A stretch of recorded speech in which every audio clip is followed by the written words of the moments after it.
y'all gonna jump on the next time I catch you? What I'm jumping on? No, I told you I gonna jump on your show, man. Oh, I thought you said I know what y'all. I thought you said I know what y'all gonna jump on next time I catch you. I thought I missed something. I'm about to say. Nah, fam, yeah, man. nah, man. Appreciate you, man. I'm in Sacramento chilling, and I'm like waiting for my folks to come pick me up, and I'm like, all right, I'm gonna jump on and go live real quick because I'm arguing back and forth with everybody on Twitter about us winning in like a gutsy, ugly fashion. I think that you gotta show that you can do that, and I feel like that last drive was that, and it's an art form with playing with Vegas, right? Making sure you cover, right? Make sure Vegas ain't mad at you anyway, but still being able to win at the end of games. Like Peyton Manning used to make his bread and butter off of doing that, man. Nobody believe me. They think I'm talking conspiracy theory when I say that, but that's real shit, man. You got to make sure Vegas ain't against your ass. Man, hello, man. And then 18 comebacks under Dak Prescott career. That ain't nothing to sneeze at. Now, can we get better with Dak Prescott decision makers and things like that? Yeah, you can't have these type of games in the playoffs. So we got a lot of ironing to do on this wrinkled shirt. It seemed like it's pinpointed though. Like if you look at it, that when we get in trouble is when we're pressing and trying to play up tempo at the end of the second quarter every time. Right. When we come out with our designed, scripted plays in the beginning, we don't really make those mistakes. Every time in the end of the half, we make mistakes every time. It's because we pressing, and it's like we trying to be aggressive going up, before the half, trying to, put our foot on their necks. But I think that that if we are a little more conservative going into the end of the second quarter, I think we'll alleviate that because he ain't making the mistakes in the second half that often. So I don't think it's that big of a deal. But let's look at guys like Josh Allen. He throwing interceptions in the red zone like crazy these days. You know what I mean? So it's happening to the best of them. So I'm not jumping off the Dak ship because he's making some mistakes. I just wanted to see how he bounced back from it. And to be honest with you, after that Vikings game, I kind of been off his ass. I'm like, he showed me that that monkey is kind of off his back. You know what I mean? He showed me that he can rise to the occasion when needed. So I ain't on his ass right now, man. So what else we got to do then? What we got to do, man? We 10-3. We got 4 more games down the stretch, man. We got musical chairs. I heard that they're going to rotate. News just reported from Calvin Watkins that they're going to rotate Josh Ball and Jason Peters at their right tackle, man. I don't like that. I'd rather you just put Peters over there and just let him rock. Let him rock. Sadiqa throwing up the super chat for. She said, shout out to Law. She said, Koye and Law, 2 of my best channels brothers. Man, hello. Back. Shout out to Sadiq for the support. He be everywhere, man. But like I don't like it. I like Peters. Just let Peters rock unless it's something to do with like his endurance or whatever. Terrence Steele, man, moment of silence for him too, man, because he was balling this season. I was mad to see him go down. A lot of guys are going down right now, but we rising to the occasion. So I ain't mad at it, man. I ain't mad at it. What's your thoughts on Ty Hilton? I just watched a little quick video on the board. Man, I'm talking about jab step to create separation. In my opinion, no shade, no salt at any of our wide receivers, but now we got us a true slot guy. Whereas I can literally say that T.Y. and Cole Beasley, they like 1-2 one of my favorite slot guys. And it seems as if T.Y. can just come in and he don't need no alibi, y'all. He gonna pull the ball out of the sky, and he's a sure hands catcher. He can still get separations at the age of 32. I went back and watched all of his film. He had 8 touchdowns in the last 2 seasons. I'm looking at it that he can find a soft spot in the zone. He's a nuanced route runner. You will like his separation. He may have fresh legs when everybody else don't. We will only worry about soft tissue issues like your pulls, hammies, and things like that. But if he's been running, just like you remember back in the days, and I hate to bring him up, but I just got to, right? Jerry Rice. He played until he had no braids in his head. He had the Stephen A. hairline with the braids to the back. You remember that? Yeah, I remember that. I thought he was done after Oakland. Then he went to Seattle, and he was slow as hell. He was slow as hell, but was still getting it done. Tim Brown was old too. Matter of fact, they both had a whole old ass wide receiver core, man. Or on the flip side, remember Green for the Washington team? He was a DB. Oh yeah, Darryl Green. Darryl Green. Sometimes old people, man, if they continue to just run. Yeah. Shoot. Aeneas Williams. Yeah. So you can still be old and run. Yeah. No, I'm not worried about T.Y. I think T.Y. is going to do what we wanted Odell to do. I think we would have went after Odell, but he's probably not playing this season. We kind of outed him on that, though. That's kind of corny, but we did that. But either way, Odell, I wasn't looking for Odell to come in here and be, the number one guy. He didn't need to be. We just needed him we needed somebody that's a threat, deep threat that can stretch this field. Right now, Michael Gallup is not a deep threat. He's not a guy that's going to stretch the field. They sitting on everything he's doing. I kind of get nervous when they throwing the ball, even though he got good hands, he catching it. Yeah. His separation not there yet.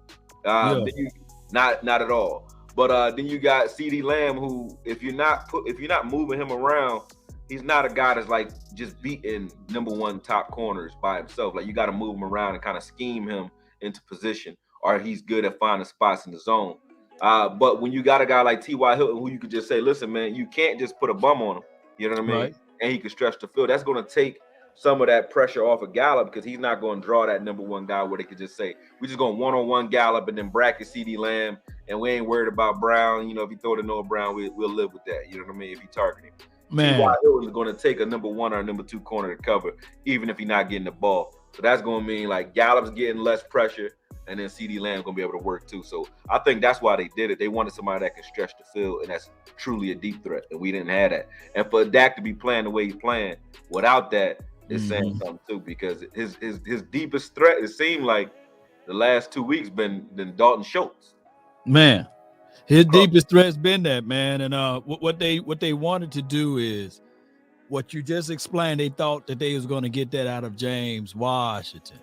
Yeah. And what happened is when James Washington got the ball hit him between the 8 and 3 and got wow, he was like, hey, my foot. He was like, no, my foot.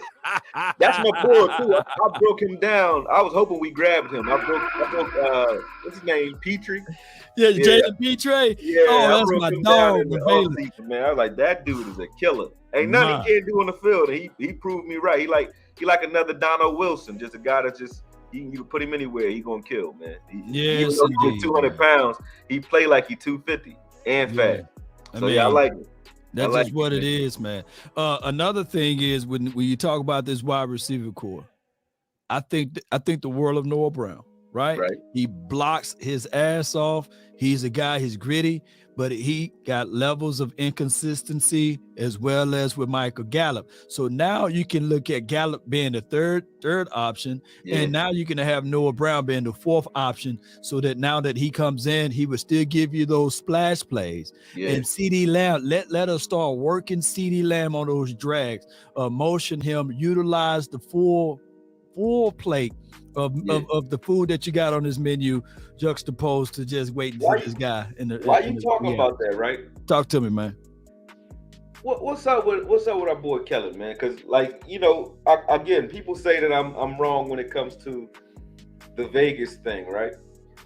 But why did we go from what we were doing with CeeDee Lamb in the Colts game? CeeDee Lamb didn't sit still the entire Colts game. He was moving around. They had him playing musical chairs, right? Right. And then in the Texans game, they just stopped doing all of that. Like, why would that be? Like, that just don't make no sense to me, man. It's like, I'm like, I know you know what to do because I watched you do it masterfully, and I just gave you credit for doing it a week ago. So I know you know what to do because you just did it. So why aren't you doing it now? I don't. It just seemed like that just seemed kind of off to me, man. It's like, what's going on here? Man, when somebody hit me up and said the NFL finna gain sports betting $35 billion, right? And sports legalized gambling. You can legally bet for a team.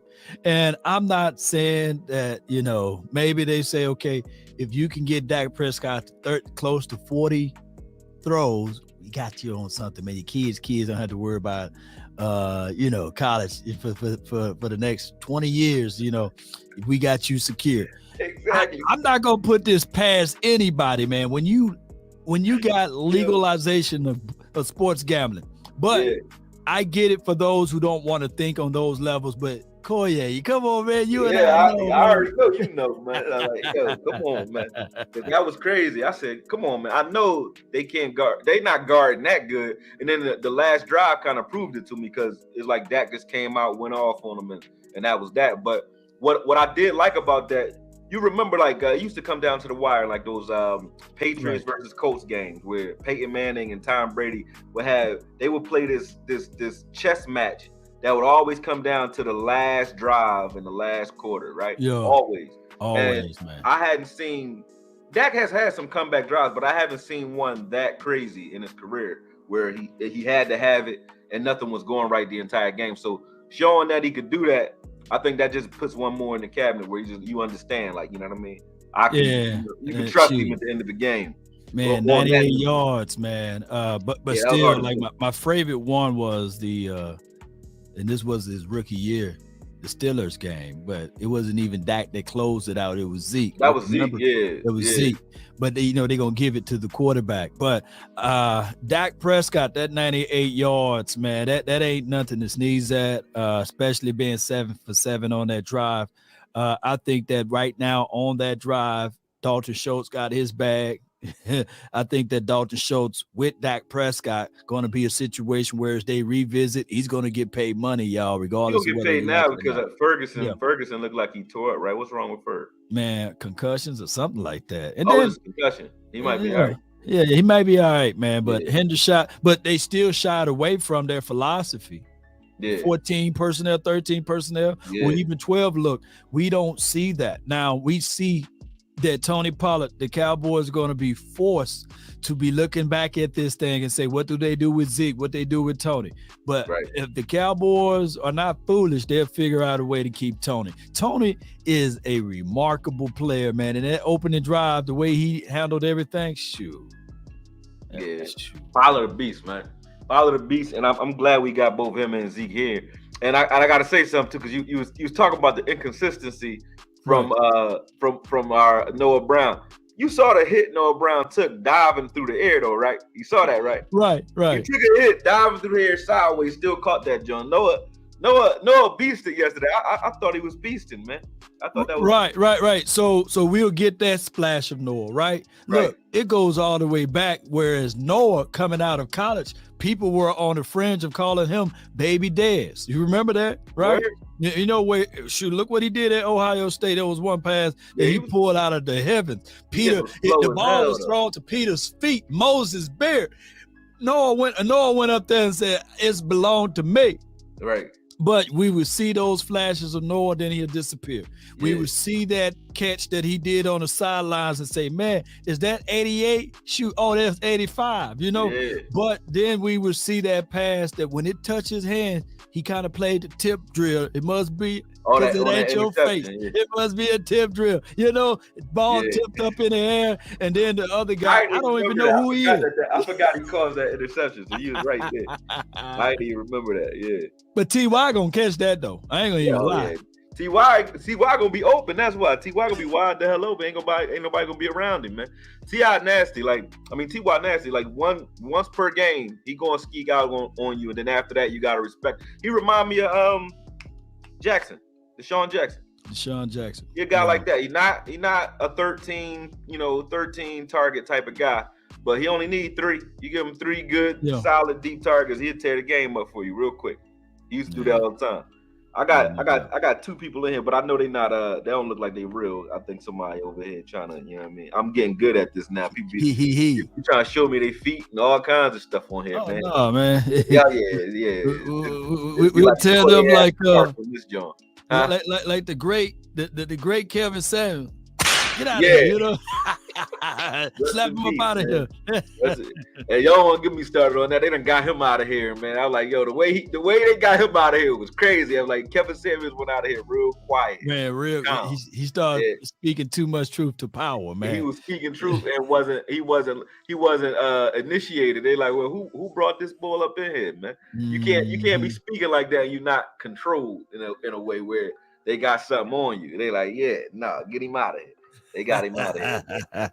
Yeah, man. Yeah, man. So what else you got, man, with Coach, man, Mike McCarthy, man? How you feeling about his thoughts tracking this game? I feel like, McCarthy, I haven't spoke on much because to me, I look at McCarthy as he's not an X's and O's guy. He's a situational guy, and he'll tell you what to do in certain situations. I feel like he's in charge of like our aggression. The fact that we're a lot more aggressive this season on 4th down, 3rd downs, no matter where we are on our side of the field or theirs. I think that's a McCarthy thing. So I like that aspect.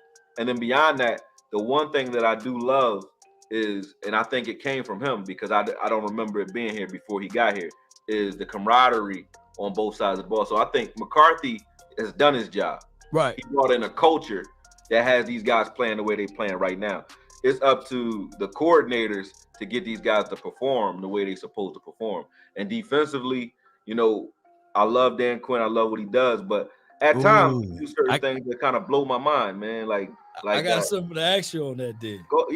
Did you see with Neville Gallimore and Osa just stunted both to the right out the middle of the field on that one play where Pierce got like 24 yards on that dive play? It wasn't because he made a move. He just ran a straight line and there was nobody in the middle of the field because they stunted out of the middle of the field. And that's the second time this season I saw us do that. And we used to do that with Rob Marinelli all the time. I couldn't stand it. But I don't understand why we do it now. Like we understand like the whole premise is create the wall and let your guys come and clean it up.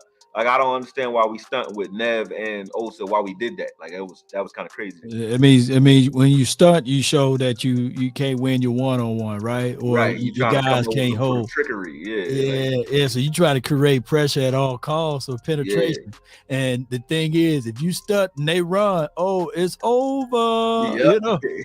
But that's making the defense look like. I mean, although he ran 22 times for 78 yards. Yeah. And one of those 78-yard runs was a 24-yard run. So we pretty much, if he was 21 for 50 some change, that's a pretty damn good game, run defense wise. So other than that one play, I'm not really mad at the run D. But what was you going to ask me about Quinn before we get too deep into that? In this system. Don't shake me with the butter knife, man. Don't crucify me. Go ahead. Is Parsons used as a gadget player? Yes. In this system.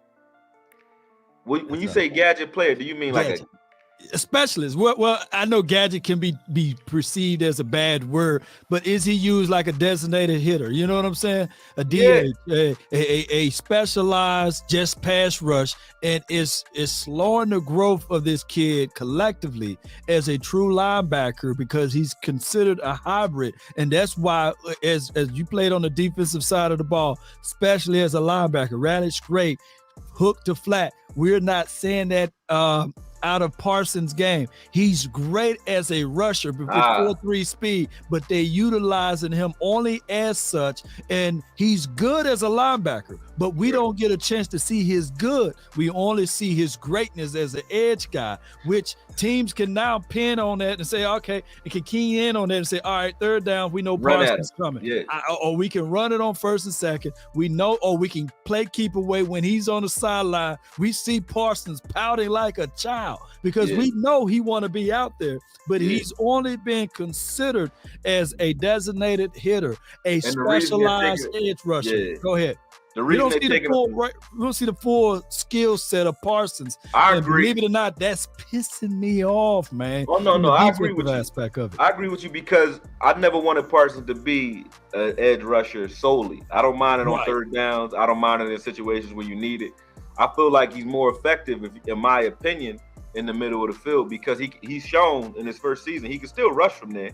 You don't know, and the defense don't know. I mean, offense doesn't know what he's doing when he lines up over center. He's just standing over center. You don't know whether he's coming or going. You don't know what he's doing. So I feel like we have an element of surprise, number one. Number two, those tackles as a defensive end, you could see when we were watching the Chicago game. I was watching how they kept going at his knees. As a straight rusher, they tearing him up, and that's probably why he keeps getting put out the game because they tearing his legs up repeatedly. He taking a beating as a defensive end. Now, if he's a defensive end, fine, he's a defensive end. But I feel like with what we saw Sam Williams come in here and do this season, you can put him right there where you asking Parsons to be on a regular basis and putting Parsons in the middle of the field for the most part. On 3rd downs or on obvious passing situations where we up, do whatever you want to do with him. You know, moving guys, move them around, do whatever you want. But I would personally like to see him in the middle of the field too, because the one place you could say we've struggled, and I'm not going to disrespect LV He had a hell of a game, man. Yeah, he played a good game. So I'm not even going to shit on that. I'm not. But that is where we've struggled. If you can say we had any weaknesses this season, it would be at our CB2 and at linebacker. You know, and when I say CB2, I don't even want to shit on Anthony Brown's season. He just he could have got us some interceptions, and I would have shut up about it. A lot of people would have shut up about him. Right. If he would have just got a couple of those interceptions, because the amount of extra targets he was getting, although he wasn't getting torched every play. You know, he would give up one big play a game, and then all of a sudden he playing off and they throwing underneath him all day. That was like the game plan against him. Let's stretch him out by throwing deep against him, and then we're gonna throw underneath him because it's gonna be there for us. But we got Big Cam. Big Cam just threw a super chat too. He said, "Have you guys seen Parsons' facial expressions, whatever he get into a defense and he feels like he should have been playing? It's like he's not playing his style." True. Yeah. Yeah, I agree. I just think that we wouldn't have any problems versus the run with Parsons and Clark or Parsons and Barr in the middle of the field. This run conversation is already a done deal, and I think we would get more pressure that way. But what's your thoughts on it? Because you said it was pissing you off. Yeah. You ain't mentioned it though. I ain't heard you going off on that all season. You know what I mean? Well. This is something that recently happened. Like, I get it. Like right now, based upon the levels of skill set that Parsons exhibits, he should be the leading tackler on this team if he was naturally only playing linebacker. We know he got speed, and maybe LVE is saying, "Hey man, I'm not giving up that Mike role." I've seen a few games. I've seen a few times last game. He allowed Clark to play in the middle of the field, and it worked for us good, you know. Yeah. But and then they threw LVE and LVE played good. He didn't play bad. This Clark out here, LVE been trying. Like I watched on that goal line drive, LVE actually was being physical, and I'm not talking about just getting to your spot. He was running in and closing off gaps, knocking the fullback out. You know what I mean? I'm like, that's not like him. You know what I mean? Dropping his shoulder, still making the tackle. I'm like, oh shit. But and like I said, I'm not a guy that's like, I don't have anything against LV personally. If a good player shows up in his flesh, I'm happy to see it. So I'm not gonna say nothing about him right now. But I do think that we would be better, period. You know, there's not. We'd be better if Michael Parsons in the middle of the field. And we would be, oh my goodness, better. You know, and even Brillo too. Brillo need. Why? I don't understand how Clark got the nod over Brillo, because although Clark has played good, I think Brillo's still better. When I watch the little glimpses of what Brillo does, like he always flashes to me. Always. He flashes when he's in the field. And then coverage-wise, you know, he can cover too. So it's just, I want to see him on the field too. Him and Parsons and Clark should be the rotation. You know what I mean? All day, man. One of the things that we are having a little issues with is that J-Rock is not giving up that spot. And when we got a chance, me and Boss Cowboys Sports got a chance to talk to Brillo, he said that's the spot that he want to be at J-Rock's spot. So I love that aspect. I know that he was a healthy scratch this past game, and the Cowboys were probably looking at it like, dog, we need him. I bet you he going to be activated next week. Yeah, we need him. Like the way Brillo played at the end of, what game was that? I think it was the end of the Colts game. It was a game we was up. Might have been the Colts game. But I just watched a little small glimpse of what he was doing when he was out there, and I think he made every play that he lined up and he made the play, whether it was, you know, forcing a cut or actually making the tackle himself. And I'm like, Brillo nasty, man. You know, and I thought it was a scratch because maybe he was trying to get that knee together or something. But you know, I've been hearing, like, y'all been telling me actually that he's fine. Ain't nothing wrong with him. So ain't nothing wrong, kid. Yeah, but Anthony Barr, you know, he kind of, these last two games, he's been slowly getting back into the mix of things. So and then he helped us out on that goal line stand. It was him on that last one. I know D-Law came in and scraped and filled in, but you know, you seeing Anthony Barr slowly. He still haven't played up to the levels that we want, but he's okay. Yeah, that's what I mean. It's not the same level. It's like, it's a difference between getting there. Like LV will get there. Barr, they'll get there. But certain guys flash when they get there. Like, even people are saying that J-Rock not playing the same, right? Although he been making plays, he not flashing though. It's not like it was last season where it's like, damn, who the hell was that? Like, you see that out of Wilson. You see that everyone. You saw that out of Hooker in that Colts game for sure. But you see that out of Wilson almost every week. Wilson do something that make you say, oh shit, you know, who's that? I haven't seen that out of Barr or LVE yet. I haven't seen that out of either one of them where it's like, what, you know what I mean? Like where they flashing and it looks like they supposed to be out there. That's what I'm looking for, like the eye test. Clark is like just solid to me. Like he out there, when he out there is solid. He don't make mistakes. He chill. He's smart. He know what he's doing. But he's still not flashing yet either, though. He's not doing where it's like, yo, he killing shit. You know what I mean? That's what I'm waiting for. That's what I'm waiting. Parsons do that all day. And I think Parsons playing next to one of those guys, the same thing he did for the and let's just say it like this too. It's not that I think that Parsons is hurting us as a defensive end. Obviously, he's not. No. It's just that is not where we're hurting as a team. Right. You got Fowler who can ball off the edge. We got Tack McKinley now. We got Tank. We had to get rid of Basham because we got too many defensive ends in the first place. You know what I'm saying? And then we got Sam Williams still killing it too. So and then I ain't even named DA. So that's how. Yeah, and who's going to be hurt? And here's the other thing about it. We said we had to get rid of Basham. Well, they had their reservations on it because we got Tack, right? Right. So we created that own issue or that own problem, and that's why Chauncey was a healthy stretch. I like everything Chauncey does as it relates to that guy that can play on the edge or that three. Nevertheless, it's hard for him to find time because he is a tweener at this point. On the edge, they look at him. Yes, he's solid, but he's slow. Inside, you want him inside, but you got Gallimore, you got Big Bo, and then of course Jonathan Hankins. So you have the problem. Go ahead. The problem is the big nickel. The big nickel. Yeah. We should play 3-4. We're a 3-4 team. We are a 3-4 team at this point, personnel wise. All the talent we got outside, and then we got guys that can play 3-4 defensive end, but can't necessarily play 3-tech. Like a Chauncey.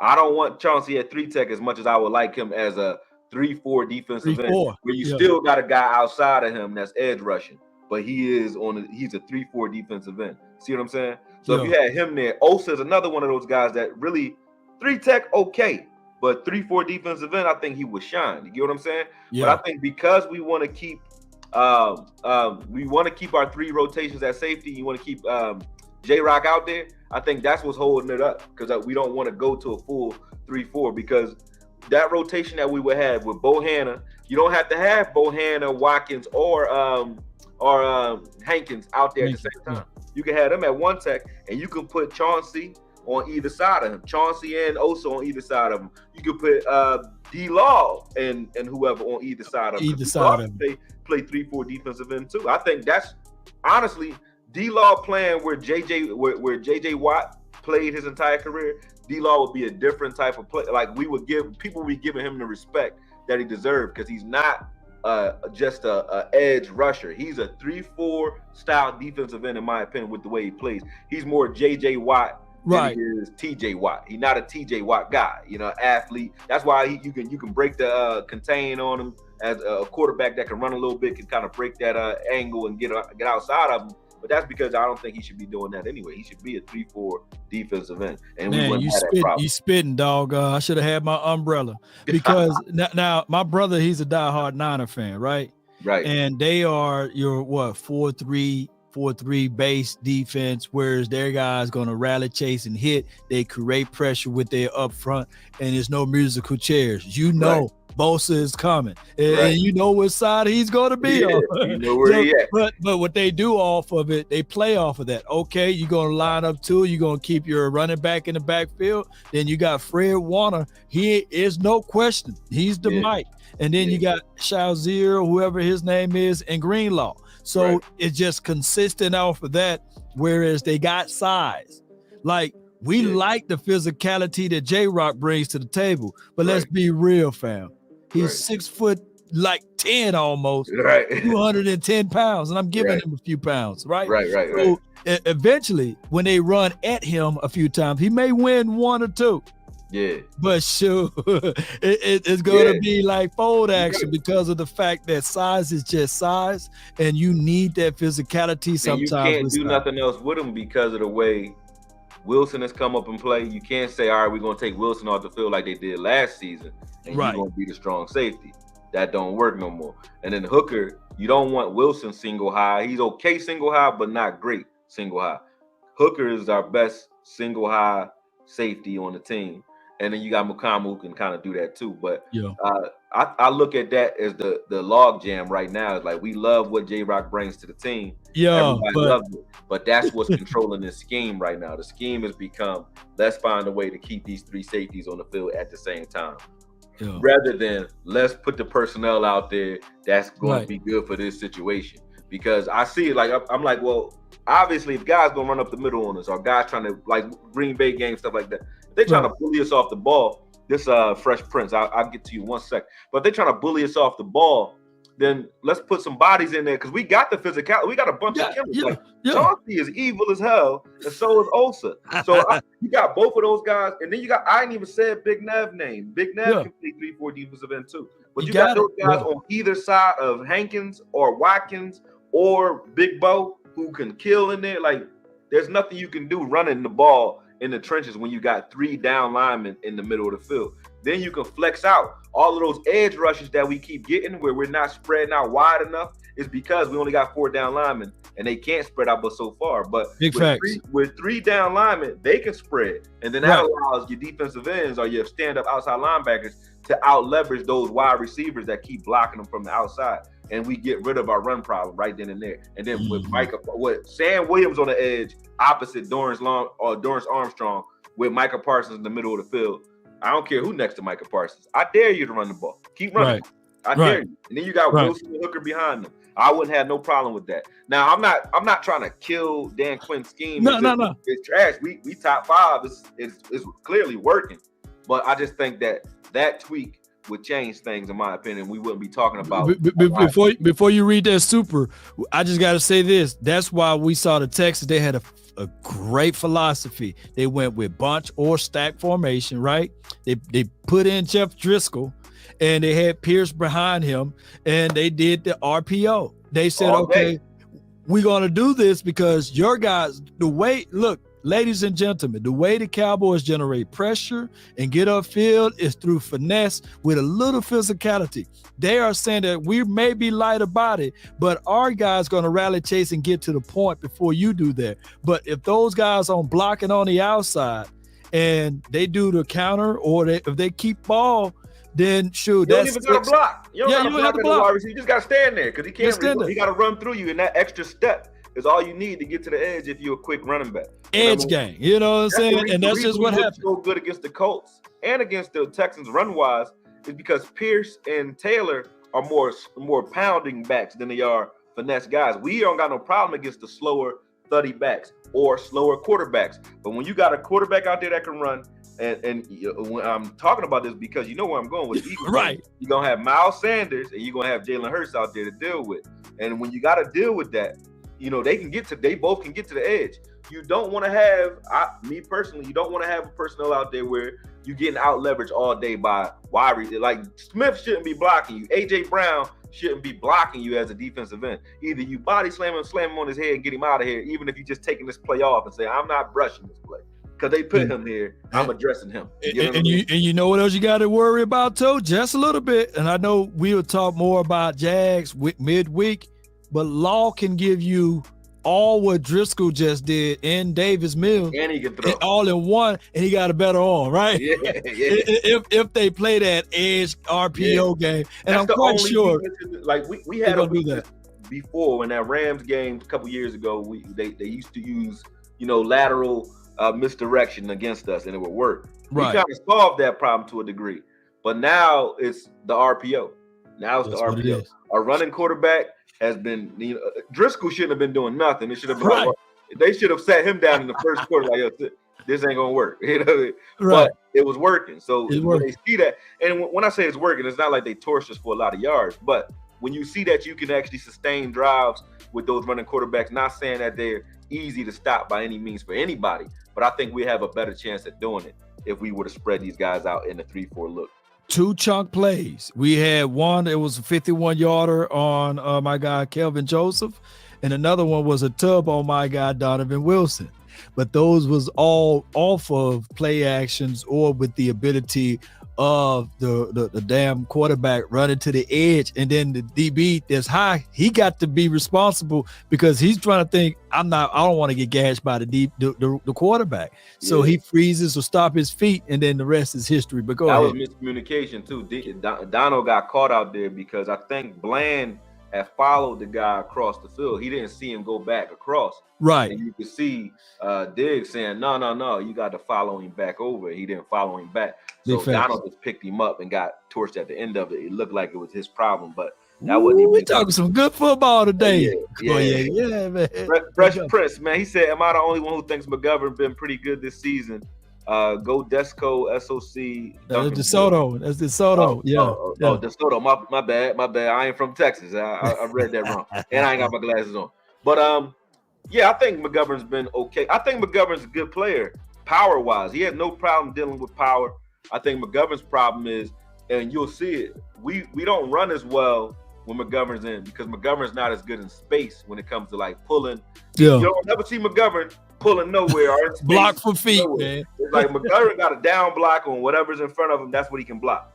Yeah. And when you put guys like Peters in there and you take Tyler and push him inside, you see we start getting big plays to both sides because of what we were getting from Steele on the right with Zach Martin. They were clearing everything out that side.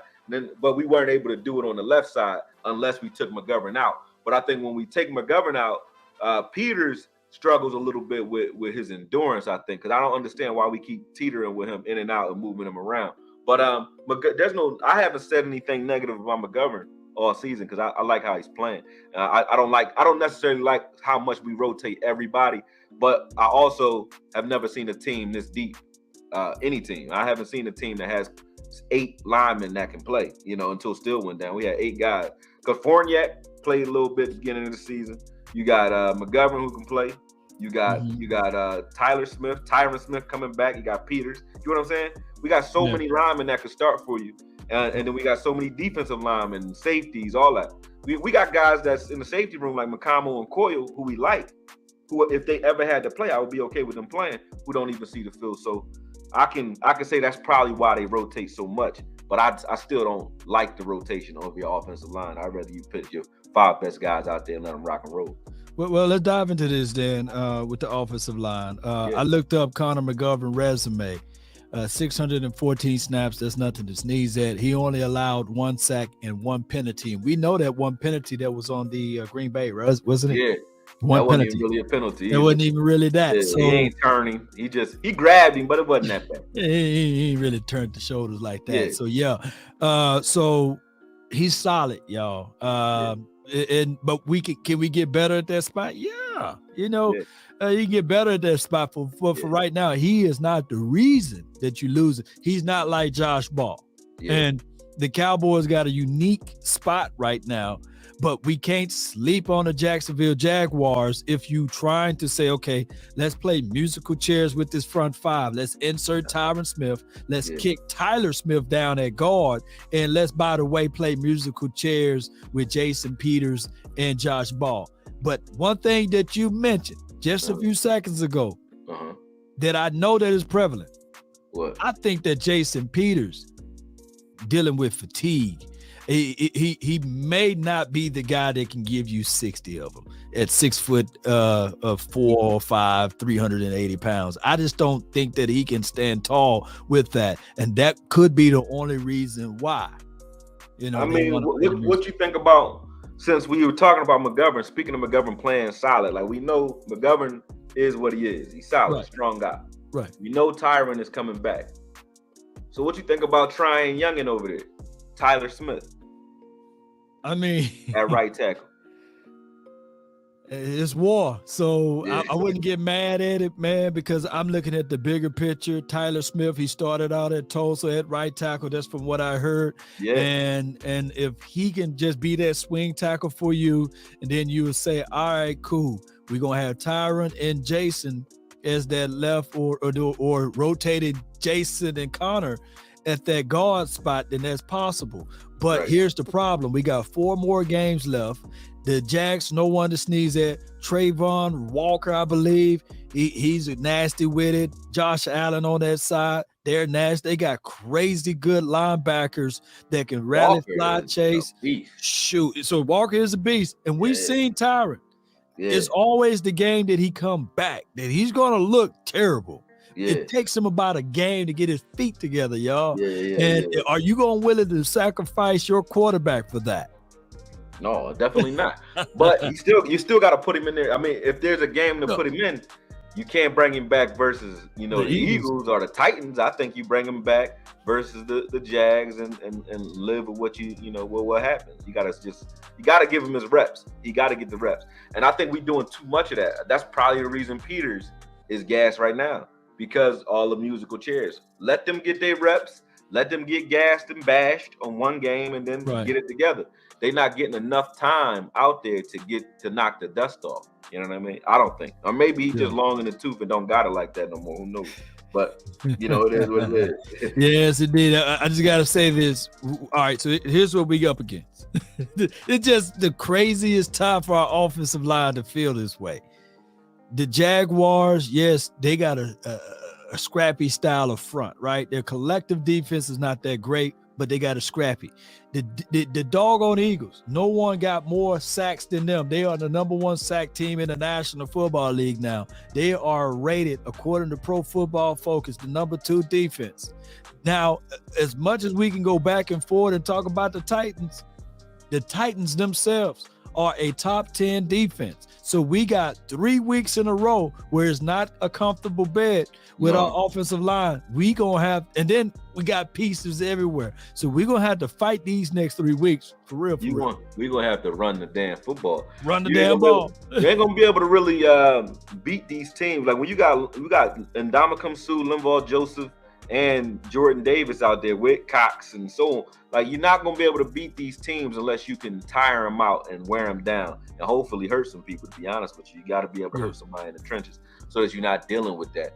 That's the only way we're going to get out of here in the playoffs as well. That's what we got to do, man. That's what we got to do. So I agree with you. I agree with you on that. But it got to go down, man. It got to go down. We got to run the ball. I think when you get Dak into a rhythm where he might be passing okay, it doesn't matter. Like, that's where we don't really realize, like, even if Dak is killing you in the air, it's still those plays, those chunk yards in the air, that don't tire the defense out at all. No. They be right back. They be right back, man. Yeah, and they still lively in the fourth quarter, third quarter, because you haven't been doing nothing to them. So we have to run the ball. If you go back and listen to that Zeke interview, him and Tony Pollard interview, they nailed it. They hit. We've been saying that all season. Like, defenses don't want to see them coming at you. They don't. 20, 30 times a game. They don't want to see it. They don't want to see it. So I don't think a team can really deal with us easily if we're running the ball effectively. And we were running the ball okay this game. It's just like we kind of get away from it at times. Are we not scheming it the same way? Like you said, we didn't come out with 12 or 13 personnel almost at all. You know what I mean? And it's just I'm not going to be one of those fans that complain when you win it. I'm not going to do that. But I still want to see us do what I know we're capable of, man. We got another one from Big Cam. Big Cam on fire today. He said, will Joseph be an issue? Also, should we use Peters more as a pass blocker and use Ball more on running downs? I think that part, hell no, because then it makes us too predictable. If you know that Ball is going to be out here on running plays, I don't want defenses knowing that. So no on that. And as far as Joseph being an issue, I don't think he's no more an issue than Anthony Brown was. Like, they're both giving up a big play a game. And if you're going to say it now, if you're going to give up a big play per game and maybe, these reps that he's getting is going to wake him up and he's going to start like rocking and rolling after some time. So if he can get to that point, I would like to see it, because if he wasn't playing, if Joseph wasn't playing, I would going into next season, if he's still having these problems, I would have to call him a bust, man. So he's the high round draft pick, and I told him, take the training wheels off. You saw he fell off of that bike, strawberries all down his leg. Get up, get back on that bike. That's what we had to do. So that 51-yard catch that was on him, look, get back up, get back on that bike. That's the best way, and that's the best medicine. So we got 4 games. Of course, Brown is out for the season. Yeah. So now you get necessary reps. So he should be better next game. By Eagles game, he's going to have his hands full, ladies and gentlemen. Quez, AJ, the other kid, Roll Tide kid, Devontae Smith, those boys, they ain't gonna say, all right, he still got his training wheels on, y'all. Let's make it comfortable for him. I seen them, they stressed the Giants. It was 4th and 7. Them doggone Eagles said, you know what? All right, let's attack these DBs. They didn't show no mercy. And if it's anybody that they would not show any mercy on, they're gonna try to kill us. I can't wait for that game. I waited for Lord Brunson to let me know we betting, because he got on Twitter talking trash. I was like, how much we betting, man? We betting that game for sure. For sure. I want my money too. You know what I mean? Yeah. But I think that the Cowboys, though, I don't really want to win this division, to be honest with you. Okay, talk to me. I don't. I feel like, one, we need that edge. We seem like after the Green Bay game, I saw how we bounced back. I think we need a chip on our shoulders. I don't want to go in there with a bunch of young guys. We got a young team, young, fast team. I don't want to go out there with these guys feeling, that they're world beaters going into the playoffs. I want them going into the playoffs feeling battle tested with a chip on their shoulders, number one. And then the other half of that is Vegas. I don't want Vegas giving us the heavy fade. I looked at the Cincinnati Bengals last year. I looked at our game versus the 49ers last year, and it's like, you're gonna get the calls going your way when Vegas money on the line if you get your ass torched. You know what I'm saying? So just like what Deckard said. Deckard said, let's be honest, it wasn't a catch against Kelvin Jones, or the refs do what they want. Basically. That's what you're talking about right now, Vegas. Just like you saw they did to Jefferson yesterday. Yeah. He ain't step out of bounds. He ain't step out of bounds. Jefferson had a touchdown. They ain't step out of bounds. They blew the whistle anyway. So it's like, you know what I mean? You don't want to be on the juggernaut side in this season, because this season's been a strange one. Like, as far as scoring offenses, either defenses are getting better or offenses are getting worse. I don't know what it is, but teams aren't scoring as easy as they used to. This season in particular. So when you got a team that actually got it together, like Minnesota, the Eagles, us, who can actually score, the refs gonna be on their ass when they go up against a team that's an automatic flop, because you saw what happened in the game. What game was that they took us off TV in the first half of the game?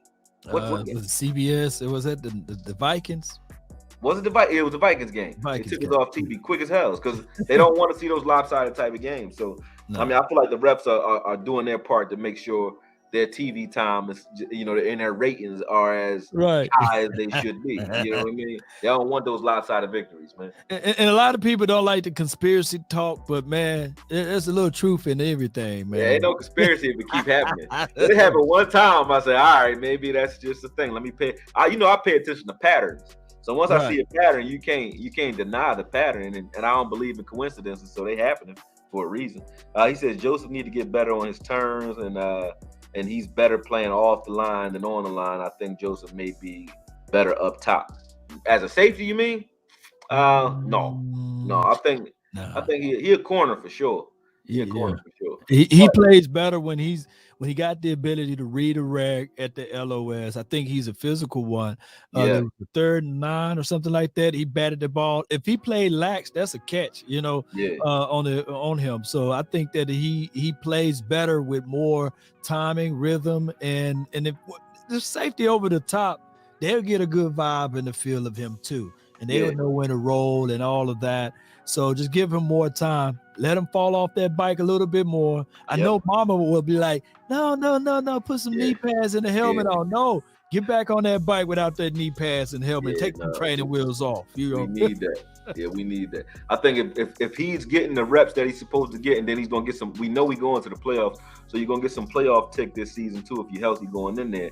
So I think that'll be the growing pains he needs in order to come back in the next season and be able to win out in training camp, because you even heard Jerry Jones kind of say it, like, it's finally time for him to focus on football, because he's saying, that maybe he wasn't all the way there, and what happened to him this offseason, or what he did. I ain't gonna say nothing happened to him, but what he happened to this offseason. But with that said, and I was watching the reporters, man, that was kind of shady too. I was watching one of the Dan Quinn interviews where they were talking about Joseph playing, and they kept asking questions to try to get Dan Quinn to talk about the offseason issues. Dan Quinn kept circling back and just talking about him playing more in training camp or something like that. He would just deflect from what they were saying. We want to do that in Dallas too, man. Yeah, they want to talk about that, something crazy.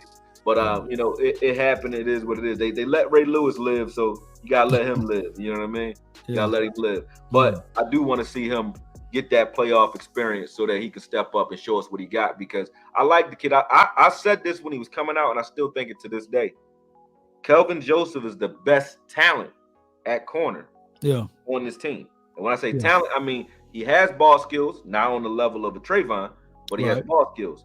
His man coverage ability is there. His zone coverage ability is there. But it's something to do with IQ and timing and understanding what's going on. That's his problem. His problem is solely cerebral. It's not physical at all. Physically, he's the best combined athlete at corner on this team.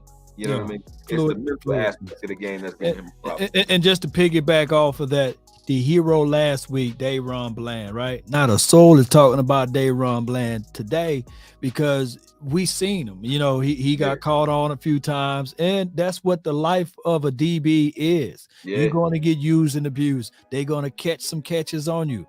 But at the time, you got to have a short-term memory. What you did good last week, erase all of that. Sure, it don't matter. It's a week-to-week thing. And what happened here is that eventually you will earn your respect. Nobody throwing the ball to Trayvon Diggs' way this season like they was tempting to do last season. And that's why I like that. So eventually these DBs going to get their respect, but it's earned, not given. Remember Corey Webster from the Giants back in the day, right? Yeah. And then, he had the same kind of career. It was like he was getting torched early. And then that season when they went in, I think they played Green Bay. And he went off. And I'm like, then from there he was a top corner. He started playing like himself. So I think that might be the thing with Joseph. If he has it between the ears, he's gonna be a hell of a player. And I think his ceiling is definitely higher than AB's. I just felt like AB's floor, his current level, like they too close right now. Right. You know what I'm saying? They're like the same player, except for one's younger and the other one understands what's going on. You know what I'm saying? But you know what? But you know what? It's gonna be AB. You know who? Like I looked at this right here last week. This dude gave up 8 touchdowns, right? He was the second most targeted DB in the National Football League. Passer rating when targeted was way over than what AB was doing. Passer rating when targeted was right at 100 something, And his name is Ashanti Samuel Jr. Everybody was giving him flowers on his rookie year, but I said, just wait, pump the brakes. So this dude allowed 8 touchdowns. He's the second most targeted guy. You know who else allowed more touchdowns to AB this year? Who's that? Jalen Ramsey. Oh wow! I need to look at Jalen. yeah. Oh my gosh! They be like, "Hey, man, league, man." But I don't see nobody talking about, "Hey, man, we need Ashanti now." Right? While you doing that, I got Eternal Dynasty. I know what you're trying to do. I like that play on words, man. He said, "What did the Texans do to neutralize our pass rush?" I think honestly, it was the RPO. It was the fact that they kept mixing it up. When you game plan for a stationary quarterback, and then you get a little mixture, they had Driscoll in there and so on. I think that was kind of throwing us off a little bit. And we weren't in a situation all game. You can't really tee off if you're not in third and long situations most of the game. So they did a good job of keeping it third manageable. That's one. And then two. Ooh, they burning up. Oh, my bad. Ooh, they burning up Jalen Ramsey. Passer rating when targeted 123. You heard. 5 missed tackles. He only got 1 INT. His stuff is terrible, man. You heard? Oh God, no, boy. When I was arguing for AB, they talking like I'm crazy. I said, no, he playing. He playing better than him. It's not great, but it's like I ain't mad at it. You know what I mean? It ain't great, but I ain't mad at it, man. But when I said that, the people think I'm crazy. But I look at all the players around the league, so I'm like, I can see what other guys that are supposed to be the guy. I can see what's happening to them. But basically, when you got a game that's close to you, Internal Dynasty, when you got a game that's close, you can't really tee off and pin your ears back and pass rush the way we was doing in the Colts game. And we can't get that creative with it because you got to still keep that run mentality or run defensive mentality in there, or at least run personnel in there, because they keeping you honest, because the game was pretty close. Matter of fact, they was up at times in the game for most of the game. So at the end of the day, you can't tee off, and your pass rush not going to be great when teams can run, and you know that there's a possibility that they might be running before the snap. Once you know and you got the game in hand, and you know that the game is in hand, or you feel like it's not getting away from you, like we did in the Colts game and a lot of these games where we blowing guys out, that pass rush looks great because we know they have to pass. They didn't have to pass. And let me get in on this. That's why I was saying earlier, they use stack formations, right? Mm-hmm. or trips, bunch formations. And what they can do is you have to still respect the RPO game. You have to still respect Pierce, and they forced the Cowboys to spread out, and they saw our weakness size. So when they try to pass rush, they said, okay, quick pass, tunnel screen, pick quick pass, screen pass. And that's what they was doing to utilize the pass rush. And if you go back and look at the last two games, the Colts did a wonderful job on that, and as well as the Texans did a great job of scouting against that. And it's hard for you to get a sack off of a screen pass. I don't know if anybody ever done it. You can get an INT. Yeah. But then look what you're facing with. You loading, you getting your guys so close to the LOS, you're not no longer playing your cover 3. Yep. But check this out. Let me ask you this. Do you feel like the Texans might have possibly exposed us a little bit, or caught on to what our exposure is? Because if you look at the Eagles, you look at Chicago, you look at Driscoll yesterday, you look at who else? We played another running quarterback. We played the Giants. I think we played them handily, even though they got kind of a running quarterback. But the teams that we blow out are stationary quarterbacks usually, like your Kirk Cousins. So if we rush into a spot and you're a pocket passer, we're gonna get you. But when we play against teams that have mobile quarterbacks, we haven't figured that out yet. So do you think that the Texans have shown how because you just said it, like neutralize our pass rush by, like you said, spreading them out and making us think rather than rush up the field? Because it's not the only thing that can stop us from rushing is us playing conservative on the edge, because we think you're trying to do something else to us, like RPO or pin us inside crackback blockers or something like that. That's what's stopping us from going upfield and like doing what we're supposed to do. So do you think the Texans might have exposed something with that? They did, but that's common practice, right? Screen passes to alleviate to stop the bleeding, right? We will bleed out, use the physicality nature of that against them. And there's only one team, like this is what really makes me angry, Okoye. Like the Cowboys, we're not a good screen team for some reason, and when we do it, everybody, mama, uncle, cousin. Even when we try to run a screen. Yeah. Look, last year that play worked for us, and then the Cards like, nah, not no more. Buda Baker. I think Jack got a bad poker face. I think he's giving it away with his face, or he's giving it away. He's tipping his hat somehow, because I said the same thing. Like, we don't throw the ball. We don't throw good short passes, period, when it comes to like screens and little quick shovels. We don't got a lot of that in our playbook. We don't have none of that in our. We obviously don't need it. We playing good without it, but we just not one of those teams that's effective at it. I literally hold my breath when Dak throw it, because I'm thinking like, hey, this dude gonna jump that, right? Yep. I don't know if it's too much air under it, if it's too strong, or the kind of caliber of, like, we would see our wide receivers, they will wait for the ball to get to them. Yeah. Whereas I see other wide receivers, they're gonna attack the ball. They're gonna go get it and continue to move. So it could be how they dial up those plays. That's my problem with Noah Brown versus CeeDee Lamb across the middle of the field. Noah Brown, CeeDee Lamb, and Schultz are all been targeted quite a bit across the middle of the field. Across the middle. Noah Brown gonna go get it. Dalton Schultz gonna go get it. Gonna go get it. CeeDee Lamb not gonna go get it across the middle. That's why they just keep him out the middle of the field and we be fine. 7 of the interceptions was to him across the middle of the field. Just stop throwing it to him across the middle of the field. Let him do his thing, move him around, get those quick looks, give him the ball, and he's our yak guy. Get the ball in his hands and let him do his thing. And then when you get him pinned on a safety because you got the right leverage, okay, throw it deep to him off the perimeter, because if he missed those, it's just him in the safety or him in the corner. Don't matter. But across the middle of the field, we keep trying to beat that single high look. with CeeDee Lamb digging or breaking or cutting across his face, he never cuts across the guy's face. So like you said, he's not one of those guys that's going to go get it because he don't want to get laid out doing it. You see what happened to what happened to everybody yesterday? Yeah, Gallup James Washington. He like, man, forget y'all, man. My feet. But the only way you can stop that is the mentality of our DBs. Now, I'm still got reservations on Kelvin Joseph to blow up that tunnel screen, to like talk about literally go through the guy.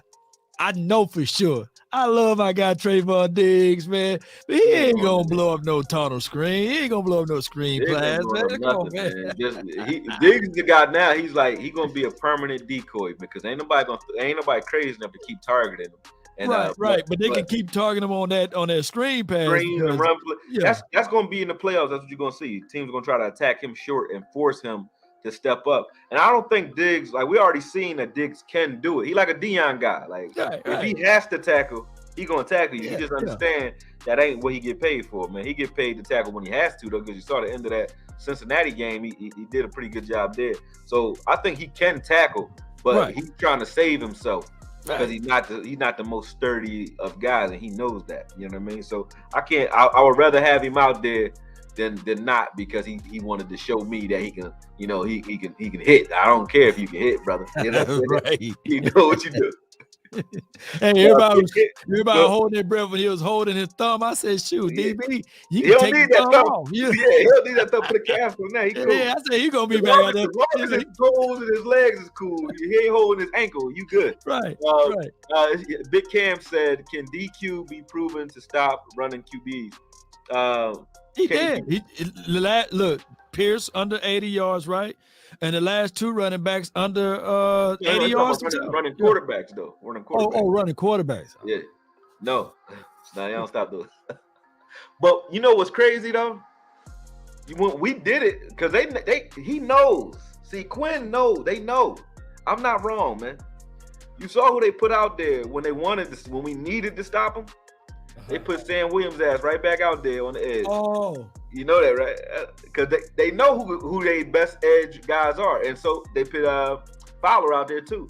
When it comes to those RPO quarterbacks, you don't want to say and this is why I say go to 3-4 sometimes, because you don't want to say to D-Law after doing what he does, we want you off the field so that Sam Williams can play on the edge because you just can't keep the edge against these faster quarterbacks. You can't say that to him. And you can't say, oh, yeah, Fowler don't give up none of those edge runs because he get upfield and he cut stuff off or whatever. You can't say that to him. But why not just move him inside and let those guys play out there? And I don't see why we don't do that. We keep saying, D-Law, we trust you, because they don't want to piss him off because he is playing, he having a great season. But it's just the truth. Against running quarterbacks, he is not your guy on the edge because he's not it. We can stop running quarterbacks flat right now if we just stop being stubborn with that. I got a solution, and it's not going to be a popular opinion. He played too damn good last game, right? LVE. But if you just pick him up, you got to kill it with speed.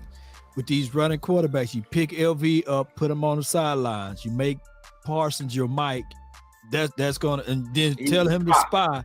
And then you have He'll get sacks as a spy too. He'll get sacks.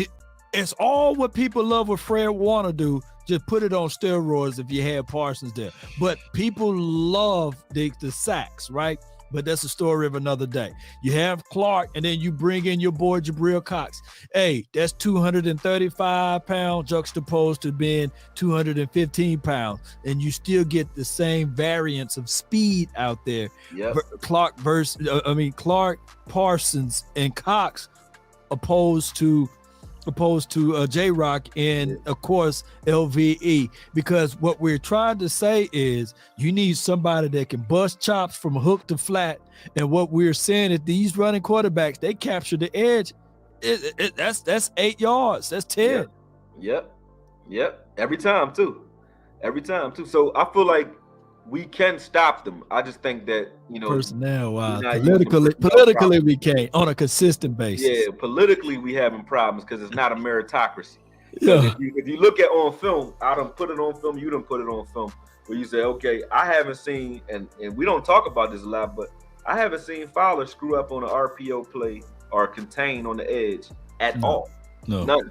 The entire season. Sam Williams, you might have caught him once or twice, but his recovery speed is so crazy, it don't matter. And then right after you do it, he gonna do it. He gonna have a play where he gonna slam the shit out of somebody and make you not want to try that shit again anyway. And you don't run RPO with Sam Williams out there because he's so. I mean, not like D-Law ain't evil, but D-Law can't get his hands on those quarterbacks.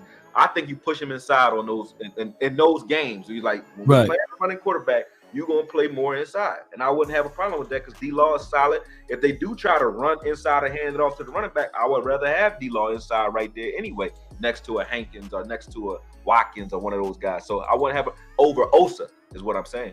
Big facts. I wouldn't have a problem with that. I mean, although I love Osa, I think D-Law is going to give you a better play at that spot than Osa does in those situations. Sean T, thanks for the $5. He said, why do two safeties give Dak so many issues? That and quarterbacks coverage had Dak's padding the ball 5 to 6 times. Need to attack the corner and seam. So those like 3 questions. But why do two high safeties give them trouble? Cover 2 give everybody trouble, man. To be honest with you, because you got to split those safeties, and that's hard to do if they disguise in that. Number one, and then Lovie Smith kind of said it. They threw so many looks at him, both post and pre-snap, and I watched it a little bit in the Colts game too, where I thought the Colts were playing man a lot, right? Because they were following guys. They were following guys and still playing cover 3, and you're not finding out that it's cover 3 until you got the ball. You're already looking. So when you're saying why he patting is like a idiosyncrasy that he go through, a tick that he go through while he going through his progression. So that's probably why he patting the ball. But it's just like a nervous tick.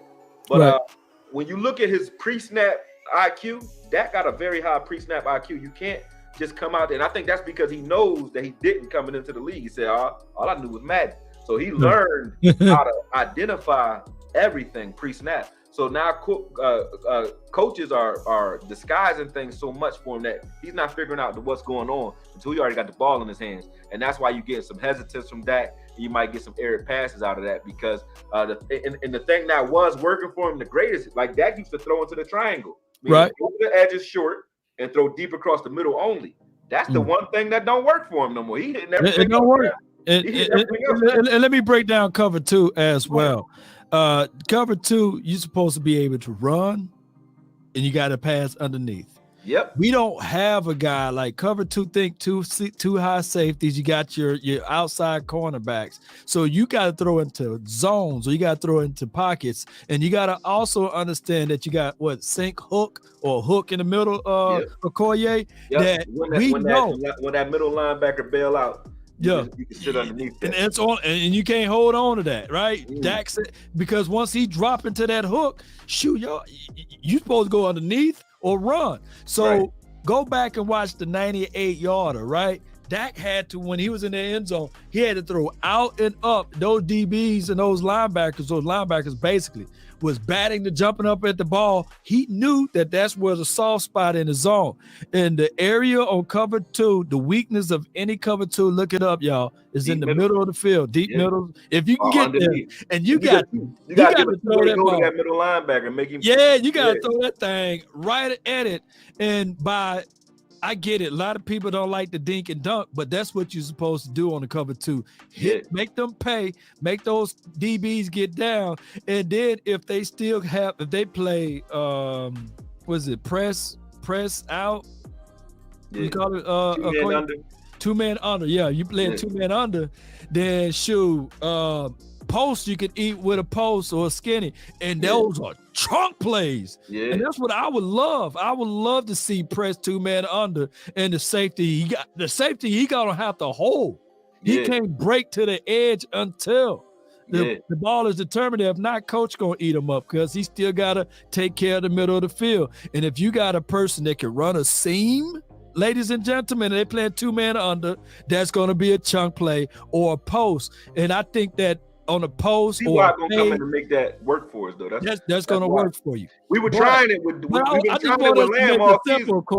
On the cover 2, I want us to run it on it, force them to get the extra safety down inside the box, and you eat off the throws. I don't want you to force to throw into cover 2 because a lot of things run. Like you make it so that if they don't want that extra safety in the box, You know what I mean? If you're going to take that safety and you're going to walk him off 10, 15 yards off the ball, run the ball almost every time, make him pay for that.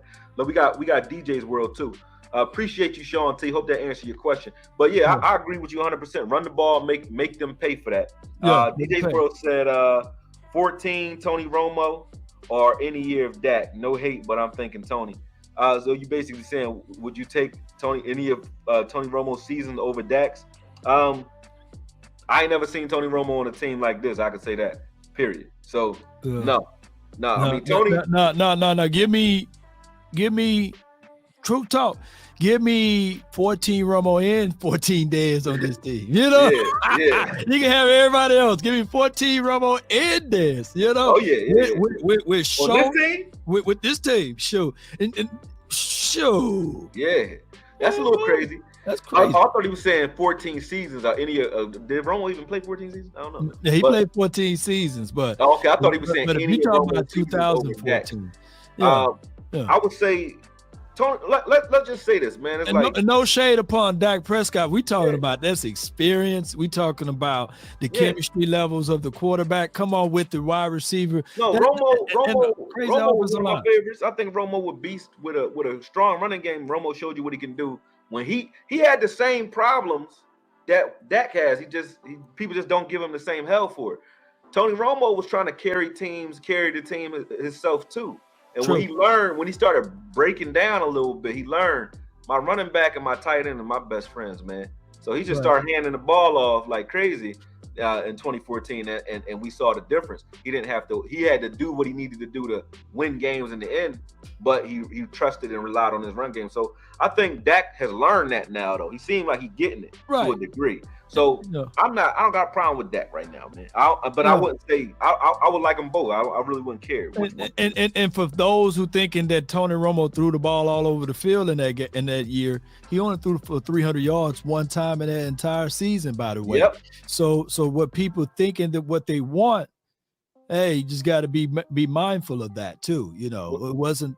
When you even look at everybody talk about Peyton Manning all the time. When you look at Peyton Manning's winning seasons, his best seasons was when he just handed the ball off in the right situation.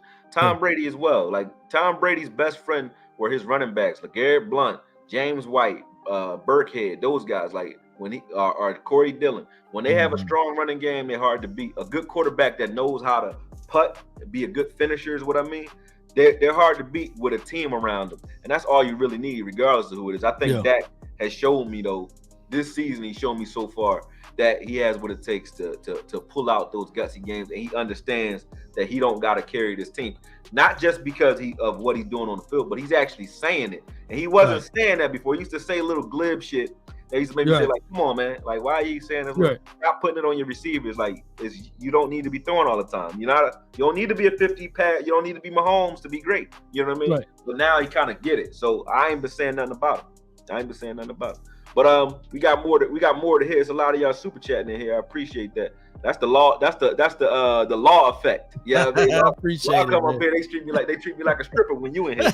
I like it. Front Troy Presley said, "I've been watching Dak since he got back. Dak is playing hurt. If you don't believe me, watch the tapes." I wouldn't say you playing hurt. No. He seemed like he all right. He seemed all right to me. Yeah.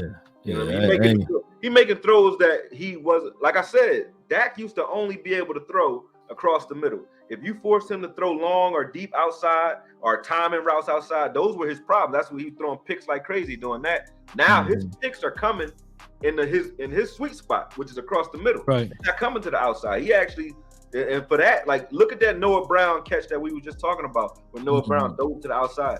He's starting to throw passes where only his guys can get it outside, and that takes craft. If you want to look back at it, it was the Minnesota game. CeeDee Lamb on the sideline.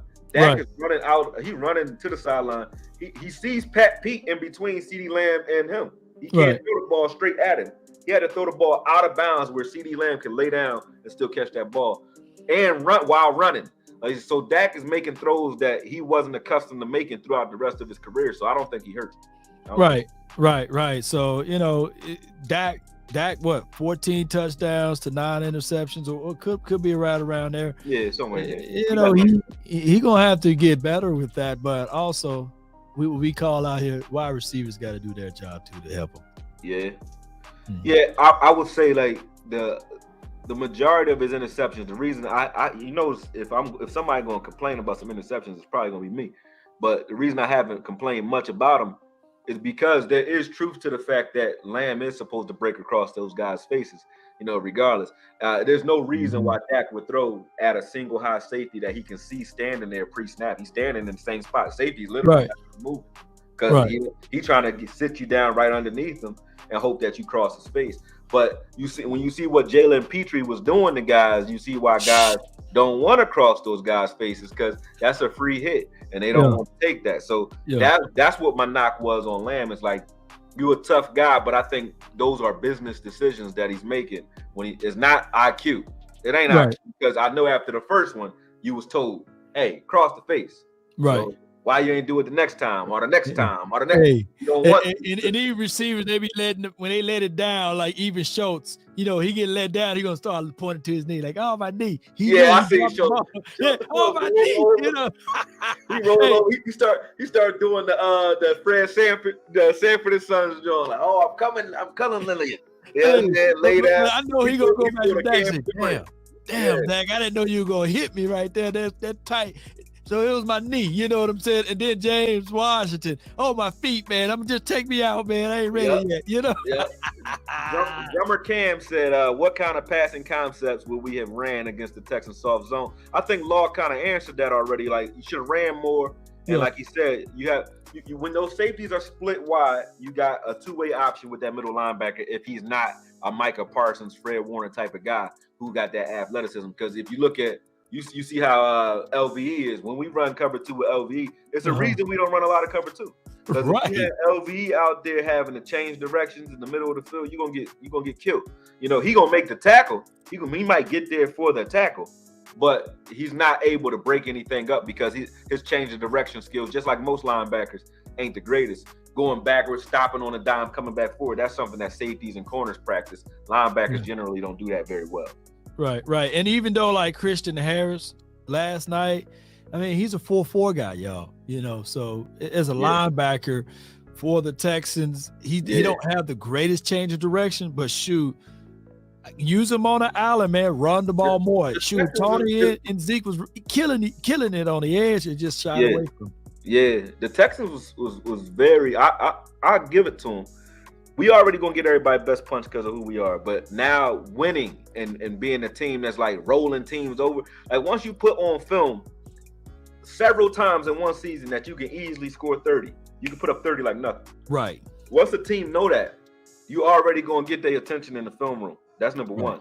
And then you getting their best punch because they already don't like you too. So the Texans showing that. They came out. Petrie came out, was like, man, y'all should have drafted me. Y'all should have drafted me, man. He came out killing people, man.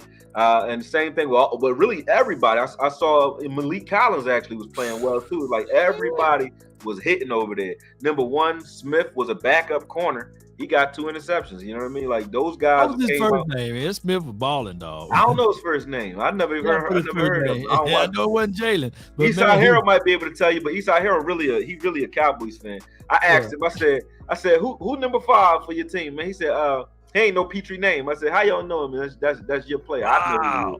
I know him. He a Cowboy fan who just like to hate on the Cowboys because he was told, you know how you gotta get through your childhood trauma. He was told by his parents that he was a Texans fan since he was a kid or something. You know what I mean? So he sit there and act like a Texans fan, but he really a Cowboy fan. Hey, you know what happened though? A lot with Cowboy fans though. Some of them used to be Cowboy fans, but in the last 20 years or such, we've been so embarrassed, right, by the 4-ladder and peer pressure. Had them to take the star off, and they tend to say, "Well, I like this other team," and I've seen it happen before because I'm from Mississippi, so there's only a few. It was only Cowboys, Niner fans. But when they had Drew Brees, the Saints, I saw a lot of Cowboy fans and Niner fans jump ship and start rooting for Drew Brees. I said, wait a minute. That's like when you ask your wife, like, what team you like? She's like, the ones with the best colors. You know what I'm saying? Right. That's how mine was too. My wife, she's off the bandwagon. She's from California, so what she was wearing that. Oh, I like the Rams colors. Yeah. She said, I like San Diego. I like San Diego Chargers. She a Cowboy fan now, though. She better be. She better be. I force her. Hey, we go on Cowboys all day. Take that. No choice now, I wanted her to be a Cowboy. You see what YouTube doing? You better jump on. Brent takes. He said Dak hit Gallup on the sideline and that honey hole against cover 2 too. But that's hard ass throw to make consistently against NFL players. Yeah, it's a way to get your guy killed because you got to throw with anticipation on those throws. As soon as he clears that corner, you got to let the ball go. Regardless, you got to let it go. So if that safety understand what's going on, he's going to tee off on you. The only way to do it is if you hold the safety with something in the seam that make it so he can't press down on you like that. Other than that, you're going to get killed. But even if that's happening, corners understand, like, they don't have they have flat to short to flat, like 15 yards off to flat. They can ride up with you a little bit too, so you still don't know what that corner might do, because even though they're in cover 2, they could play cover 2 off where they sync up a little bit, you know what I mean, and then converge on the flat late, and then you throw an easy interception on those because they can trick you on those. So was it cover 2 when he threw the second interception? You talking about that? No, not the interception. He talking about that route that Gallup dropped. He got hit, I think, out of bounds or something, but he dropped one. But it was did he catch that? I don't know if he caught it or not, but they did catch that. They threw that. That was a nice throw. That's another thing Dak's been doing this season that I wasn't seeing. Like, if you go back to any of my Dak breakdowns where I was breaking him down, he wasn't taking advantage of guys on the outside one-on-one. Right. And he wasn't throwing with anticipation. Even throwing with anticipation this season, a little bit too much. That's where the interception. That joker bite him, man. He gonna run a dig. That joker run a post. Yeah. A little bit too much. You got Big Cam. Let me go through these super chats. Big Cam, he says, should the addition of T.Y. help break up that cover 2 defense? Exactly, like what we just talked about. If you have him in the seam that can hold those safeties in the middle of the field, you could take advantage of the outside a little bit more, which will force them out of a cover 2 look into something a little bit more favorable. But I would say so. Also, he can bend back inside behind that linebacker, and you forcing that linebacker. Like if you run a dig right into that linebacker's hook zone, he gotta respect that, and he can't converge. And even if you ain't got that hook route there, ain't no linebacker chasing T.Y. Hill. And let him know what he got to do against a robber. Against a robber, you want to make sure, like, well, that's against a cover 1, but against a robber, you want to make sure you flood that zone. So you want to give him a two-way look. So that safety that's dropping down, we used to do that with X Woods all the time. They would run like drag routes or flood concepts against a robber, because you want to have in-breaking routes that are above and below him. So you got a choice. So it make it easy for the quarterback to read where you want to go with that ball based off of if that safety drives, all right, I'm going to throw deep. If that safety floats back, I'm going to throw underneath. And you could do that to him all day or with a two-way go. You know what I mean? Because he don't got no help. You could do that all day to him. And one more. Go ahead. Describe disguise cover 2 for him right quick. Oh, you talking about when they drop a safety down at the bottom? Yeah, because it's clear the same concept. Yeah, but you got to be able to decipher that. Go ahead and break it down. There's no way to break down some stuff, baby. There's no way to really figure that out though, like, because you figuring it out post snap. So it's the same cover 2 concept. Like you got the same concept. You still got to throw across the middle and throw underneath that linebacker, either or. But when they disguise that cover 2, you have to not only make that throw, because it's a time and throw and it's touch. Like if you look at the last drive where we were throwing the Schultz, they didn't have time to disguise anything because we were playing hurry up. So they were coming out flat where they were supposed to be. But earlier in the game, they were disguising it, and you saw that they were breaking those passes up because they were disguising it, because they were tricking Dak into thinking that he had a look that he didn't have. It was forcing him to throw those balls late across the middle, and you can't throw the ball late across the middle. So that's what a disguise cover 2 does that a base cover 2 won't do. A base cover 2, I got to throw with time, and I got to sit this ball down quick with some touch. A disguise cover 2, you got to be a psycho like Aaron Rodgers to even think you're going to be doing that anyway. Because most quarterbacks are going to wait to see what they're looking at before they do that. Especially when Dak already had thrown 2 interceptions, that was going to make him even more gunshot. So that's what the 2 interceptions actually made me like Dak even more in that game. Believe it or not, because he had all the reasons on that last drive to be gunshot, and he wasn't. Yo. He should have been. But he wasn't. Let me give him that one on that one, yo. That Joker broke that down like a fraction, baby. Law throw the fastball. He's like, how about this? How about that? How about Robert? How about cover 2? The sky's cover 2. He was like, Law killing me. I got me sweat over here. Killing me in here, man. I admit it. It's my life. Oh, I admit my life. Hey, shout out to R. Kelly though, man. Hope all is well, man. You know what I'm gonna say about Kells, man? I'm gonna say this about Kells, man. He knew he wrote that music. He knew he wrote that song. He didn't release it. Oh, he did release that because he's talking too much relevant shit. But he did what he did when he was young, right? When he was younger, I think he did the first one, right? Right. I think he did. That was him on that tape when he was young, right? Yeah. But he ain't did shit since then. No. He got convicted off of Surviving R. Kelly, the movie, the show.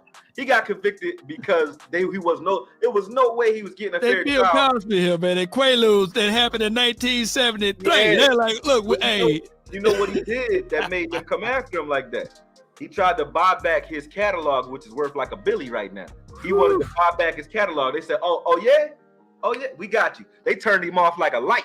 You know what I'm saying? I'm like, God damn. All right, we got. Hey, the same thing with Bill Cosby. He tried to buy. Man, we talking too much. He tried to buy NBC. He's like, oh, you want to buy NBC? Are you sure you want to buy NBC? He said, oh yeah, I want to buy NBC. He said, hit the button. Hit the button. 1972. You know, he put some Quaaludes in my drink. You know? Man, listen, I'm not even as famous as Bill Cosby. And I know I ain't got the Quaalude no goddamn body because people be like, that's a Koye? I be getting all kinds of pics, all kinds of pictures. So if that's the case with me and I'm just a Koye, I don't believe it. I don't think Bill Cosby got to do all that to get no woman, man. But I digress. Anyway, James Tyson, he said, think we might kick the tires on Bobby Massey, free agent, right tackle, last started with Denver. I don't even know who he is. I would have to look at him. I know Bobby Belt, but I don't know Bobby. I doubt that we would do that though, because I think we got a deep offensive line room, man, and we got guys that are versatile, like Peters, who can move around a little bit. Monte Collins, yeah, and even Tyler Smith. Tyler Smith was a right tackle, and I think his footwork wise, I think he could play right tackle. It would be a big ask to ask him to do that, but what it would do, the same effect we talking about with Kelvin Joseph, where he getting those reps everywhere. Tyler Smith has been a left guard, he's been a left tackle, and he gonna be a right tackle. And if we can't get Still in here in the beginning of next season, starting the beginning of the next season, Tyler Smith would be a guy that you wouldn't mind starting the beginning of the next season at right tackle. So I think we'll move guys around and give them reps over there rather than bringing a new guy this late in the season. I think Peters was the new guy, and that's it. I don't think they're bringing another one. We got DJ. He said the O-line back to what it was when Smith and Martin were in their prime, or another player as good as Parsons. Hold on. What saying? Hold on. Let me see. The O-line back to what it was when Smith and Martin. So you talking about with Tyron Smith and Martin? He said we're in their prime, or another player as good as Parsons. I don't know what you was asking with the as good as Parsons part, but the beginning of it, I don't think, and this is a knock on Dak right here. I don't think the offensive line has been very bad. I think the way we've been playing, we've been passing the ball a lot the last couple seasons. Even when Fredericks came back, we were passing the ball so much, having them play back and getting hit rather than firing off the ball running. When you watch Dak's first season, we were running through everybody because we were running at everybody. Man. We weren't letting anybody hit us in the mouth. When we started doing that and then holding the ball long, I think that's what was creating the sacks and was making it so that we didn't think we had a good offensive line anymore. Dude. Dak now is getting rid of the ball like this. He ain't got time to get to him. It's not just because we're blocking great. We had prime. I'm talking about prime Tyron, prime Travis, prime Zach Martin. Those three right there. and we had a quarterback that was still developing. Now, if you like, remember somebody was talking about you take this year, blah, that year, blah. If you take 2022 Dak and put him on the 2016 set, well, 17, 18. Yeah, you do even more. You know what I'm saying? Better with the quarterback and their philosophy. Yeah. We win that. We win that season if Dak was playing the way he's playing right now. So yeah, I didn't understand the Parsons part of that question, DJ, but appreciate it. Yeah. He said, shout out to my two OGs, Law and Okoye. What's up, Megatwan? He said, y'all know what it is. One question with our running back. Why go away from the run, and does Dak have enough weight to make the call to do so more in the game? Well, first off, Dak do got the right to call more runs. If you watch the Colts game, I think that was one of the best games he called as far as pre-snap. Like, you could see Dak moving guys around. I like when Dak is doing that. And then even in the last drive, him handing the ball off to Zeke, I think that was his call. I think they called a pass play. Because just watch, when you want to know if Dak is doing an audible, either watch him talking and moving around and moving guys around, or watch he do that number like this. Yeah. And then he turn back around. I like, man. No, he did it. That's wild, man. Watch the wide receivers. When you watch the receivers, the receivers, if their release is, if they run at the defender, then it was a running play from the start. Right. If they run a route, then that wasn't a running play. They just decided to run. See, Dak did that. You know what I'm saying? So that last play with Zeke, they ran fade routes on the edge, on the outside. Yeah. That one he ran in for the touchdown. So Dak did call that a running play himself, I think. I don't know for sure, but that's my assumption. But I think he got the right to do it. I don't know why we go away from it, man. Like, I think it's because the game was close and we was trying to get some leverage, maybe. I don't know, or try to play a little bit too up tempo. You know what I mean? But well, people say that Dak Prescott had a horrible game up until the last 2 minutes, right? That 98-yard drive. Yeah. When you look back and watch it again, no, that opening series, if you take the opening drive Dak and the last drive Dak and just do those two tapes, man, you would think that, man, that dude, had a great game. Peyton Manning over there, man. You know, that last drive was the first drive and the last drive. Yeah. I would give him that. Yeah. Shout out to Voch, man. He in the house, man. Shout out to Voch in the building. Yeah, what up with you, brother? Man. See people say Voch Lombardi. Yes, sir. Voch know where the link at. You know what I'm saying? He can jump on. All Texans fans, this is Jay Worthy, appreciate you. He said, all Texans fans are really Cowboys fans that jump ship because they're from Houston. I'm from Philly, and I'll never root for the Eagles. How about them Cowboys? Yo, how about them, man? I feel you. They are because technically it's hard. I know you know, man. Should be Oilers fans, you know. Yeah, you done fought. You probably done been spit on a couple times if you're crazy like that. Because Philly is crazy, man. I'm not even lying to you, man. I've seen dudes, walking down from Cowboys games. They were like, you walking in front of you with an Owens jersey on. I'm like, man, it's spit on the back of your jersey, bro. Don't even know spit on them. They've been spitting on you the whole game, man. And I ain't talking about one. I'm talking about a lot. Philly fans is some weird people, man. I like them when it comes to like basketball. I like what they did to Ben Simmons and all that. That was fun. but when it comes to being a fan from somewhere else, I understand, because it's like your own family turned against you, man. They ready to kill you in that house, man. So Philly fans is crazy, man. So I God bless you for being from Philly and being a Cowboy fan. You got heart. I mean, you got heart. Calvin Jefferson, he said, Dak threw Kellen under the bus, mentioning the play calling as a reason for it. It's Peters, your right tackle. Peters is your right tackle. He got to be, because he better than, even at 70% Peters is better than 100% of Ball. That's for sure. And Dak throw a lot of people under the bus. Get used to it. You remember this how we met, Law. He said, hey, maybe I got to throw it in Dez face smash. Remember he said that? Right. But Dak was saucy, and we know Dak was quiet as a church mouse as relates to Amari Cooper. We saying things left and right about we need this guy, Odell Beckham, Tupac, and Biggie, and I have yet to hear Dak Prescott say, "Hey, I'm missing my guy number 19 from last year." Why you get rid of Amari? Why you got rid of him, man? And when people say that, like I said that too, it's like, if Dak like you know what you didn't do. You didn't get. Here to go, Vach right here. Hold on. Yes, it did. The link. Young Vach. What the link at, big dog? It's in the description of this video. Go under the the first thing in the video you'll see. It's a link under there. Hit that. Yep. Salute.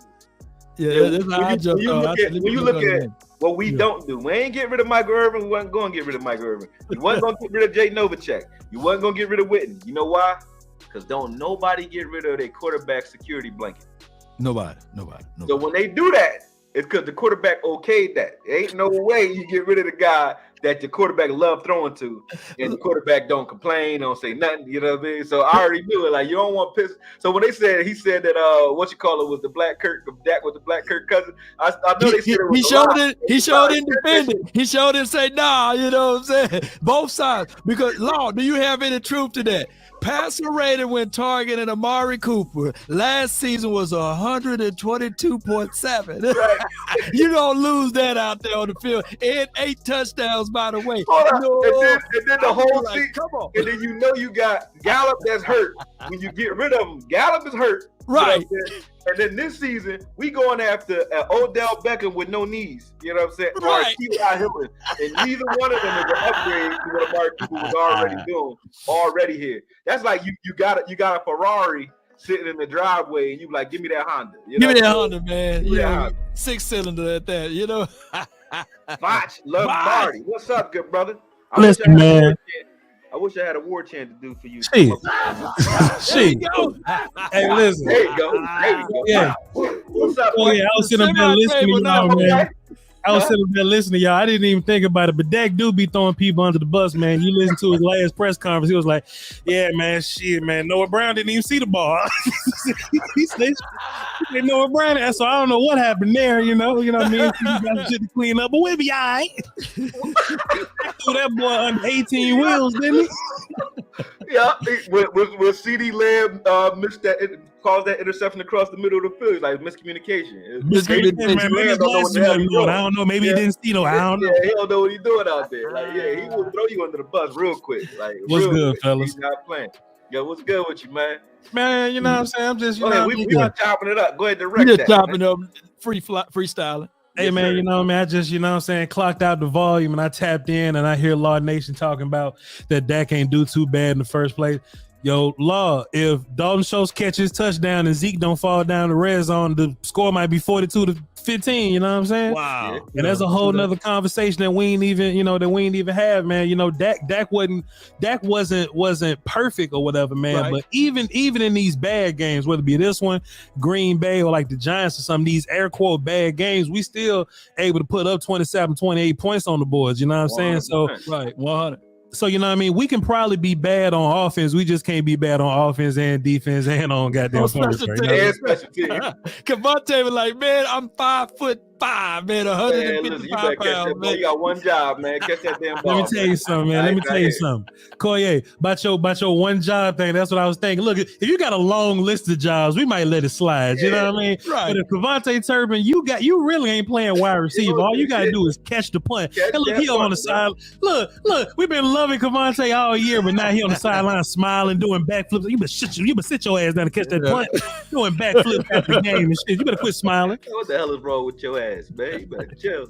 Yeah, crazy. Oh, I got DJ's World who threw a super chat in there. He said he was trying to clarify his question earlier because he asked him about Parsons. He said I was asking if I had to choose between 2011 and 2017 O-line or getting another pass rusher that can do everything Micah can do.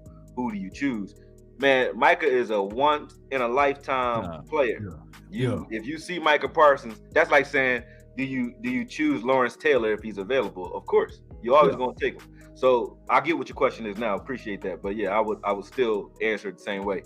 You grab Parsons, man. You grab Parsons. Man. Your offensive line, you can. I've seen guys pick up, journeyman offensive linemen and play pretty well. I ain't seen too many guys that you can pick up and ask them to do what Micah Parsons is doing right now. So no, you take Micah Parsons, man. You take Parsons. And we got more super chats coming up in here too. You got Mark Clark. He said excellent breakdowns, Cowboy Nation. He just showing some love. We need to throw him up here, give him his love. And we got one more. Who that? Megatron again. He said, let's pay some money. Yeah, treat me like a stripper. I said they treat me like a stripper when law come up in here. They start taking shit off and shit. It's hot in here anyway. You know what I mean? But what's good, man? Let's get. We done hit every damn topic. I'm gonna let you go ahead and rock it out. Not law. Vosh pulling out knives and shit. So let me show you what I had Sunday. Yes, indeed, man. We've been having a good time over here, man. It's football right here. This is what football is about, man. Non-scripted. We just anyway, Clay, like I was saying, man. Like I was saying, you man. You throwing that, John? Huh? You throwing that thing? Do you have to throw the other one? Two hands? Do you have to do that? You throw the knife. I throw the other one. You know what I'm saying? This is more of the accent. The other one is a tomahawk. I can throw the tomahawk and kill Kratos, rather. Yeah. You know what I'm saying? But I wish I was home. I would show you my John. I got a John with an orange handle, but mine's just a little Home Depot John. It ain't made by the Tuscaloosa tribe and no shit like that. It ain't a Seminole John. I think you know what I mean, what we gotta figure out with the Cowboys. Shots out to me and my man's Will Steele. We was just talking about this, is that we gotta figure out if this is a team that's trending downward or we just play down our competition. You know what I'm saying? So if this is a team that plays down our competition, fine. We got nothing but tough games coming up. You know what I mean? Play up to the Eagles, play up to the Titans, then playoffs, then we good. Right. But if we get to the Eagles game and we play as slow or as sloppy as we did these last 3 games, then we probably got a little issue that we need to figure out. You know what I'm saying? But if we come out in the Eagles game looking like the Vikings game, first of all, I'm going to jail because I'm talking shit to all the people on the internet. But if we come out in the Eagles game looking like that, then we'll go, okay, well, cool. Maybe we playing with our food a little bit, but ain't no more food in the playoffs. You know what I mean? Right. Let me ask you this then. That's a good observation, though. So this year's team beat Kansas City team last year, the Raiders, and as well as the Arizona Cardinals? I ain't talking about the Denver, but I'm talking about those 3 teams there. Do this year team beat them? I think so, because your pass rush better. You know what I mean? Like even though this team will have its woes, like, you know, we ain't giving up 35 points. You know what I mean? Like we did with the Raiders. Like think about it, man. A bad day of offense is 28 points for us. A bad day of defense is 23 points. Like we winning. It ain't cute, but we winning. You know what I'm saying? So I don't and you know, just looking at Kansas City defense the other day, man, they looking. Man, they look so if we had to line up against some dudes just like matchup wise, man, I think our pass rushers will probably get up for that, and I think our offense will put some hands on that defense though. So I would love to see it. Shit.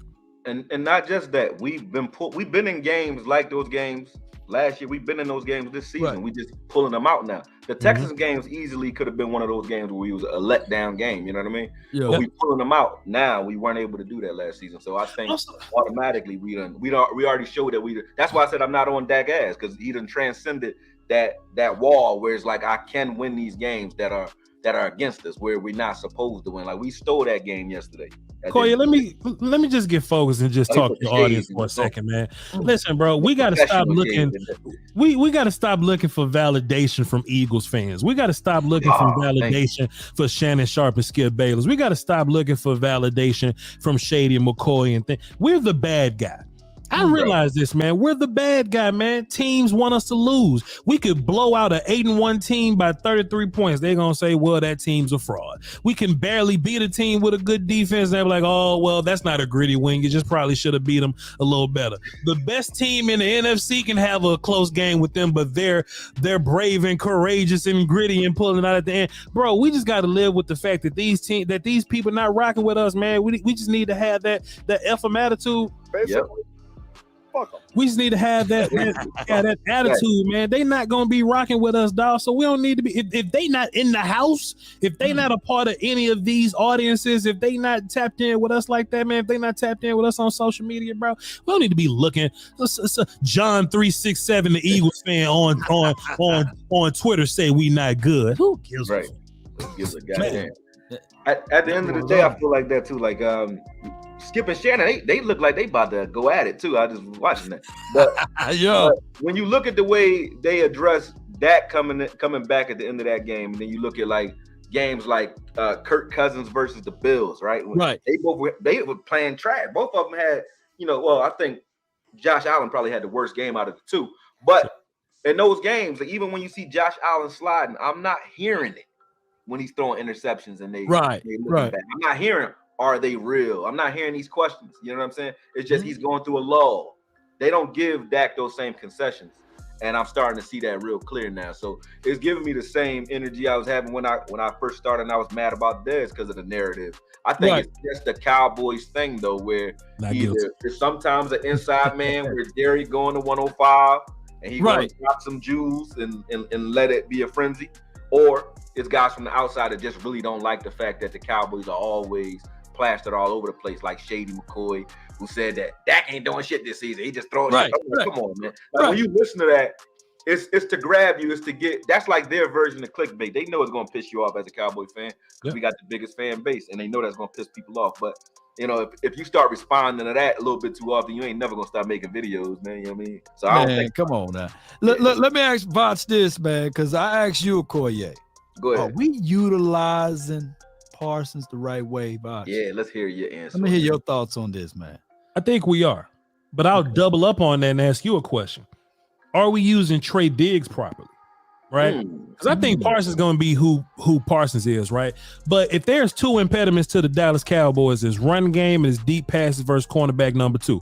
They going to throw it on them. It could be Kelvin, it could be Duran. Long as it ain't Diggs, they going to throw it on them. Let me tell you what I liked about Rex Ryan. Rex Ryan realized that. So you know what he did? He said, all right, I got Darrelle Revis.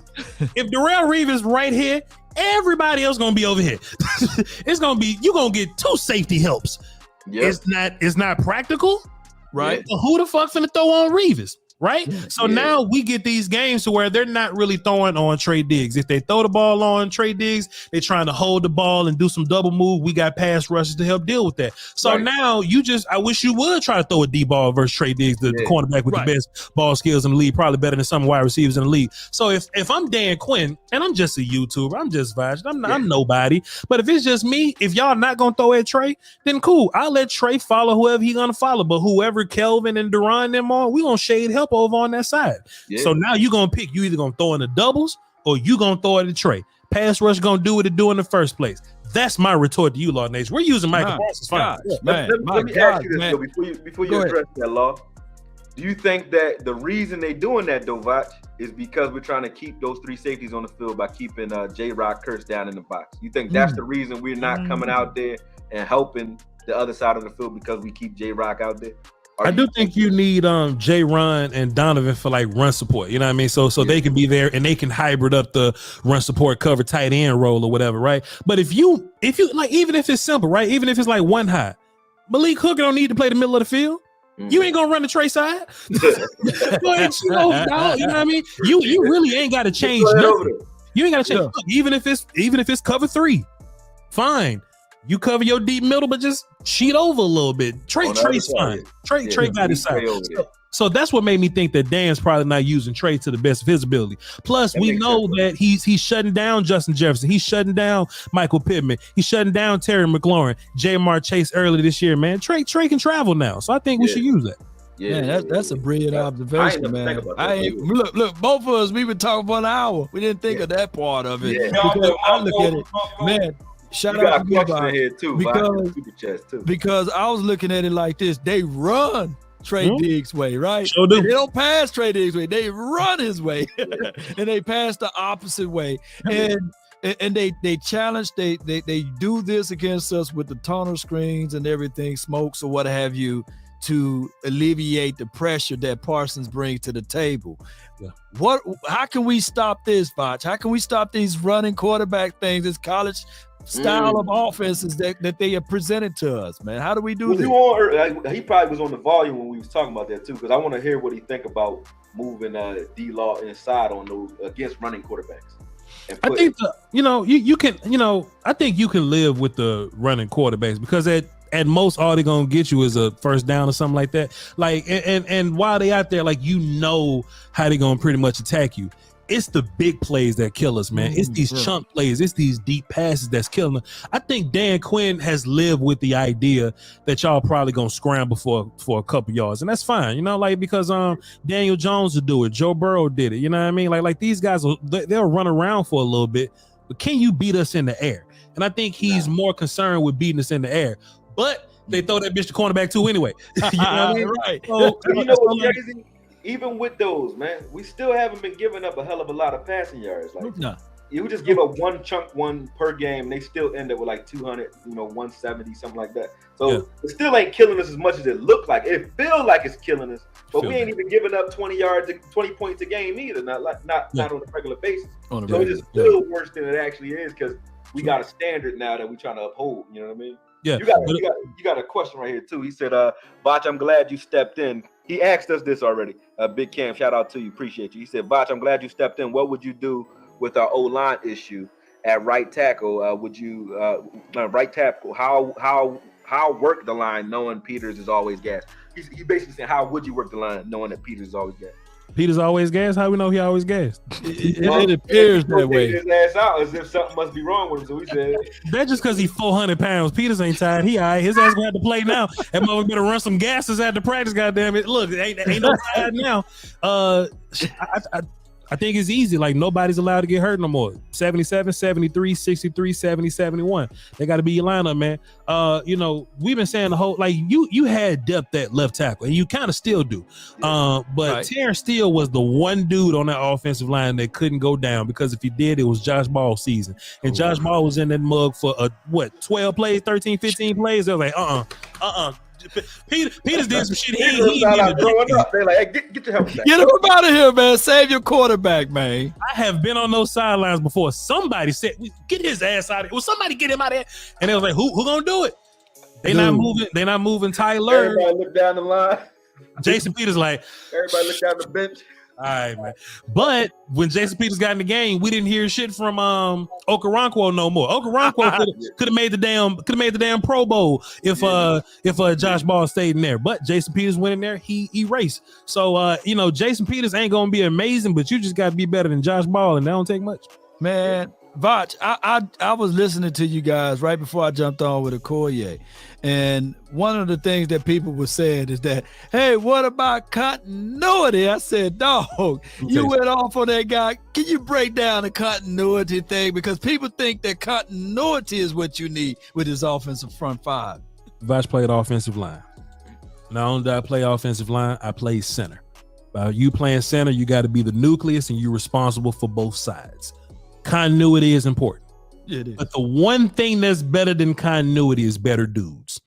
The one thing. Listen, Josh Ball been a swing tackle all season. He been practicing right tackle all season. He's been backup right tackle all season. If anybody got continuity with Zach Martin, it's Josh Ball. I dare somebody to walk up to ask Zach Martin right now who the hell he'll rather have, Josh Ball, who he been practicing with, or the better dude that ain't played right tackle since 2011. I bet, or 2006. I bet you he gonna say, "Hey man, give me the better dude." Ask Dak Prescott. Ask all. Look, man, this continuity thing is cool, but you got to be damn near idiot level for continuity to come into play. Like, you got to not know the plays, you got to not know combos, you got to not know nothing for continuity to matter in that way. But if you have a relative idea, and look, Jason Peters ain't been here long as Josh Ball, but if you got a relative idea of what to do, how to combo, and what the plays are, give me the better dude. The better dude is much better. Because look at it, Zach Martin be like, "Hey man, we comboing him."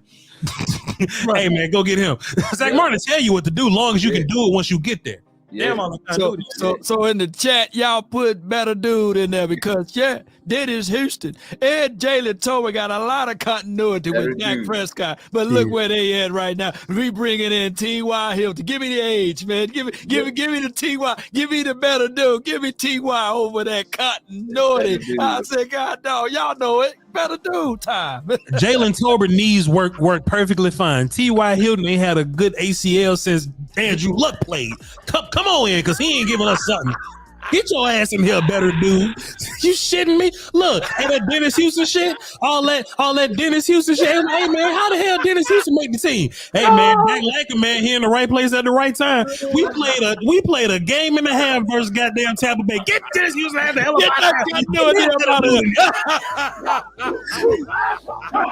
Michael Gallup limped on the field. Goddamn.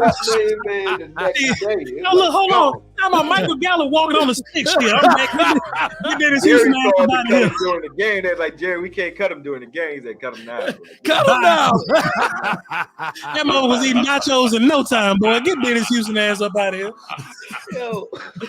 You kidding me? But he got continuity, Botch. Continuity. All right. Continuity. All right. Yo, Oh my man. God. My stomach hurt over here, man. Oh my gosh, man. Continuity. Continuity. Listen, I got 3 people now waiting out in this parking lot. I got to get. I'm in the hotel. I'm supposed to be on a halfway vacation.